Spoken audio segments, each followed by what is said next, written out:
आदिवासी, ये अंतरात्मा को छूने वाला अपनी भाषा में जो गीत सुन ले तो उसके बाद जो भी बोले, चाहे सीएम बोले, चाहे पीएम बोले, चाहे पूर्व कलेक्टर बोले, चाहे कलेक्टर बोले, फीका ही लगेगा। लगेगा कि नहीं लगेगा?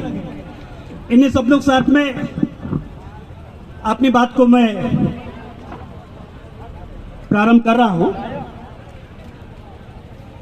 विश्व आदिवासी दिवस के इस शुभ अवसर पर दूर दराज और इस क्षेत्र के अलग अलग रंग बिरंगे परिवेश में आए हुए, वेश में आए हुए उन महापुरुषों के चरणों में नमन करते हुए आपको हार्दिक शुभकामनाएं देता हूं। ये बात सही है कि संयुक्त राष्ट्र संघ ने 9 तारीख का आदिवासी विश्व दिवस घोषित किया। क्या कारण है इस दिवस को न केवल मध्य प्रदेश पर भारतवर्ष के सब राज्य इस दिवस को इस रूप में मनाए? ये क्या कारण है? क्यों नहीं मना रहे हैं? केवल यहाँ पे केवल वही लोग हैं जो आदिवासी हैं। क्या संयुक्त राष्ट्र संघ के ऊपर सब लोग हम हैं? नहीं है। तो हमको सोचना होगा कि दूसरे लोग हमारे साथ उठने बैठने का काम क्यों नहीं कर रहे हैं? आज देखिए, जब कोई जगह लेना होती है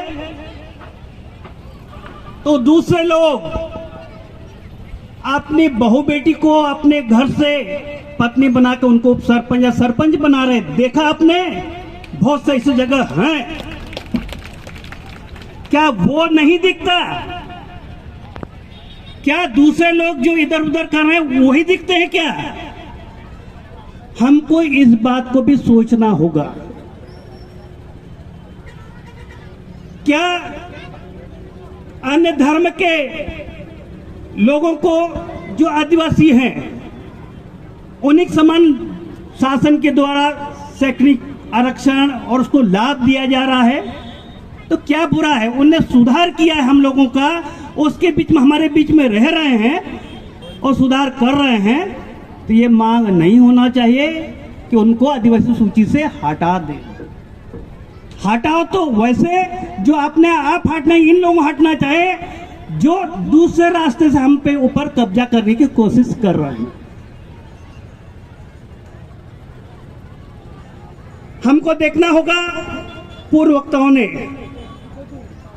ये कहा है कि जनगणना के दौरान हमारी संस्कृति को, आदिवासी संस्कृति लिखना है। हम यहां ये बताना चाहते हैं धर्म का मामला है, धर्म का मामला है। हम जब आदिवासी हिंदू नहीं है तो हिंदू क्यों लिखे? और जो आज तक हमारा यहाँ पे ये होना चाहिए कि जनगणना के प्रारूप में संशोधन हो, और संशोधन यहाँ वहाँ नहीं होगा, वो होगा संसद में। तो हमें इस बात का पता होना चाहिए कि कौन सी बात कहाँ से निकल रही है और उसका नाकण कहाँ होगा। अगर यहाँ हम नाचते गाते रहेंगे तो वो नाचना गाना ही हमारा रहेगा, पर हमको उस स्तर पे उठाने की आवश्यकता है, उस स्तर पे उठाने की आवश्यकता है, तभी हमें कुछ मिलेगा। हम ये देख रहे हैं कि क्षेत्रीय आरक्षण में बहुत से ऐसे हैं कि हमारे आदिवासी समाज के जहां बाहुल्यता है वहां पे दूसरे समाज को घुसड़ के आदिवासी जो सीट होना चाहिए उसको अलग कर देते हैं, ताकि आदिवासी की बाहुल्यता न बढ़े, प्रतिनिधित्व न मिले। इन बिंदुओं को पढ़े लिखे लोगों को ध्यान देने की आवश्यकता होगी। नहीं तो चुनाव के दौरान ऐसे ही हम लोग लड़ते रहेंगे और दूसरे लोग हम पे ऊपर चुनाव जीतने के बाद में हमारे लोगों में से उनको चुनाव जिता देंगे जो केवल उंगली को ऊपर करते हैं। उनको हाथ ऊपर करने वाला चाहे उंगली ऊपर करने वाला है, जो गलत ढंग से हाथ ऊपर करता है उसको काटने वाला नहीं चाहिए। जो हमको सोचना होगा, हमको ये देखना होगा कि हमारी संस्कृति, सभ्यता, धर्म और जाति किस प्रकार से अक्षुण्ण रह सकती है, किस प्रकार के रह सकती है। ऐसे रीति रिवाजों को हमको सहन करना, ऐसे रीति रिवाजों में हमको पलना पड़ेगा। और जो इसमें गलत ढंग से हमको ले जा रहे हैं उसको छोड़ना होगा, चाहे उसके पीछे कोई भी लालच दे। मैं एक ही उदाहरण देना चाहता हूं। क्या मुख्यमंत्री कन्यादान योजना क्या हमारे धर्म को, हमारी जाति को, हमारे रस्म को बिगाड़ नहीं रही है? बिगाड़ रही है। क्योंकि हम जब शादी करते हैं तो खड़माटी खोदते हैं, हम शादी करते हैं तो पानी को पूजते हैं, हम शादी करते हैं तो झाड़ को पूजते हैं, हम शादी करते हैं तो कुएं को, पानी को शुद्ध रखने के लिए उसकी पूजा पाठ करते हैं। क्या मुख्यमंत्री कन्यादान योजना में ये बातें होती है? नहीं होती। 25,000 के पीछे तुम्हारी संस्कृति को नष्ट कर रहे हैं। आपको मांग होना चाहिए कि ये 25,000 हमें अलग अलग शादी कर रहे हैं उसमें दो, उसमें दो। और नहीं देना तो हम अभी भीख मांगे हैं, तो कुछ दिनों के बाद में हम समझदार होंगे। उस वक्त भीख की हमें कोई आवश्यकता नहीं है, यह हमारा अधिकार होगा। और अधिकार की लड़ाई लड़ना, हम हमारे रीति रिवाजों को अक्षुण्ण रखें, हमारे मान सम्मान को अक्षुण्ण रखे करें, हमारी बिरादरी को एक साथ में रखे लड़ाई लड़ें। उसमें पाट के लड़ाई लड़ेंगे तो दूसरे लोग, जिस प्रकार से इंग्लैंड वालों ने हम पे राज, अंग्रेजों ने किया, वैसे हमारे राज्य के लोग हम पे राज करते जाएंगे। जब 22 और 45% ST/SC मिलके हमारा मुख्यमंत्री कभी नहीं बना। क्यों नहीं बना? ये इसीलिए कि बांटो और दूसरे को सीएम बनाओ। और यही नियत रहेगी जब तक हम लोग, पढ़े लिखे लोग भी और दूसरे लोग भी, हम कहाँ का हमारी योजनाओं में आघात पहुंच रहा है उसको उजागर नहीं करेंगे और उस बिंदु तक लेकर भोपाल में और आपके दिल्ली तक नहीं जाएंगे, तब तक हमारा उद्धार नहीं होना है। उद्धार नहीं होना है। केवल चुनाव में आपको सरपंच बना देंगे, उप सरपंच बना देंगे, कहीं कहीं विधायक बना देंगे, कहीं पे मंडी अध्यक्ष बना देंगे, कहीं पे आपके जल योजना में अध्यक्ष बना देंगे।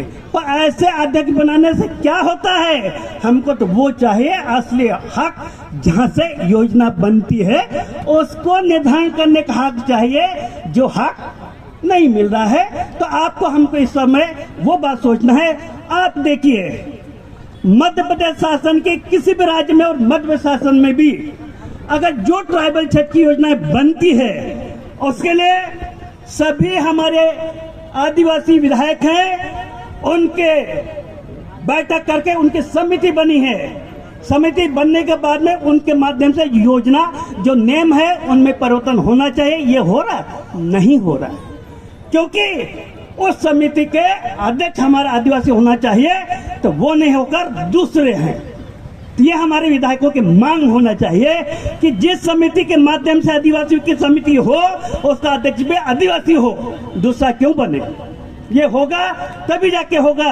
और कौन कौन सी योजना में आदिवासियों का हो सकता है? बहुत से ऐसा फंड है। हमको भोपाल में, आपके अंदर, भोपाल के अंदर ट्रेन में बैठने की आवश्यकता नहीं है। वही पैसा हमारे गांव में लगाते हैं, नाली में लगाते हैं, खड़ंजे में लगाते हैं, आपके एग्रीकल्चर लगाते हैं। उसका विकास 100 करोड़ की आवश्यकता नहीं थी, उससे हमें कोई लाभ नहीं होना है। तो हमको ये देखना पड़ेगा कि जो आदिवासियों का फंड है वो आदिवासियों के हित में लगे। बड़े बड़े रोड बना के हमारे लिए आवश्यकता नहीं है। हम तो वो लोग हैं, पगडंडे पर चलने वाले लोग हैं। जब हमको तब आवश्यकता होगी जब हमको ट्रक होगा, ट्रैक्टर होगा, बड़े बड़े, और हमारे खेतों में अनाज अगर होगा तब हमको पक्के रोड की आवश्यकता है। आज तो हम पगडंडी पे चल के उसका काम कर सकते हैं। तो हमको पगडंडी पे अभी चलना आता है, और पगडंडी पे चले पर हमको तो वो दो जो रोड स्वयं बना सके, हम ये सक्षम बनना चाहिए और उस तरफ आपका खर्च होना चाहिए।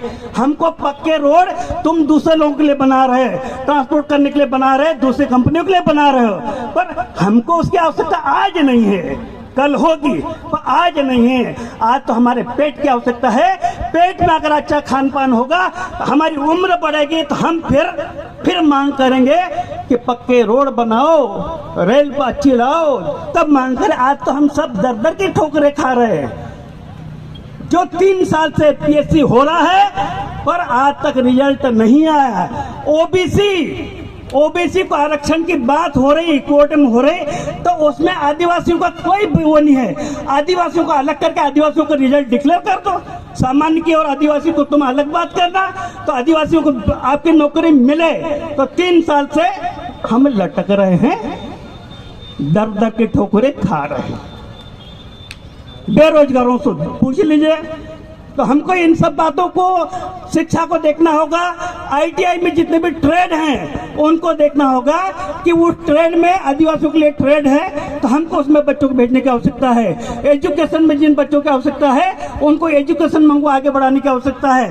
छात्रावास में जिन बच्चों को, आदिवासी बच्चों को भेजने की आवश्यकता है, वहां पे हमारे बच्चों को सामान्य रूप से आपके एडमिशन मिले और उन स्कूलों में पर्याप्त मात्रा में पढ़ाने वाले शिक्षक है कि नहीं, ये देखने की आवश्यकता है।